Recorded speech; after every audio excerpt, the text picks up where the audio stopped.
ఇశ్రాయేలీయులలో కొందరు మన ప్రభువుకు విలువ కట్టారు. విలువ కట్టబడినవాడు అని ప్రవచనాల ద్వారా, ప్రవక్తల ద్వారా ప్రభువు తెలియచేశాడు.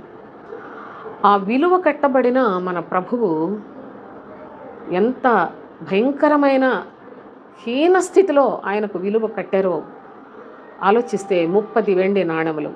చాలా బాధాకరమైన విషయం. కావాలని ఆయనను అవమానపరచడానికి, ఆయన్ని బాధించటానికి, ఆయన హేళన చేయటానికి ఆ విధముగా విలువ కట్టబడి ఉన్నాడు అనే సత్యాన్ని మీరు లేఖనాల్లో బాగా చూడండి. దీనికోసం నేను వీడియోలు కూడా చేశాను సోదరులారా గతంలో. అయితే ఈరోజు నిన్ను తన స్వరక్తం ఇచ్చి నిన్ను విలువ కట్టి కొనుక్కున్నాడు. ఆయన రక్తము వెల ఎంత? మనలను విమోచించిన మన ప్రభు ప్రతి ఒక్కరి కొరకు ఆయన వెల కట్టి మనలను కొనుక్కున్నాడు.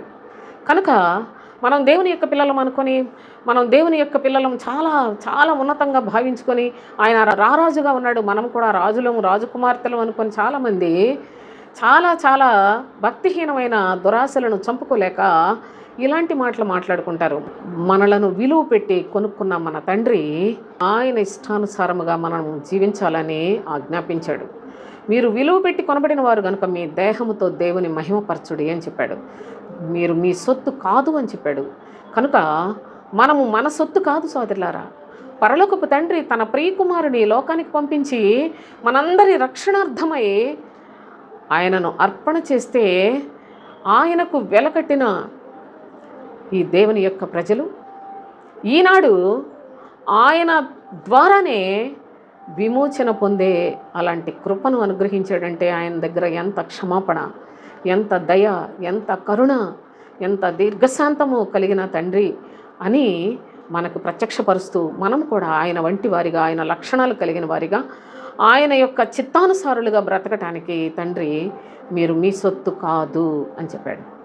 మీరు మీ సొత్తు అనుకుంటున్నారా ఒకవేళ మీ ఇష్టానుసారంగా జీవించడానికి? కాదు అని ప్రభువు తెలియచేస్తున్నాడు. కనుక మనము దేవుని కొరకే, మన దేహములు దేవుని కొరకే సజీవయాగముగా మనము ఆయనకు సమర్పణ చేసుకొని ఆయన రాజ్య వారసులుగా ఈ లోకములో బ్రతికినంతకాలం నమ్మకస్తులుగా బ్రతుకుదాం.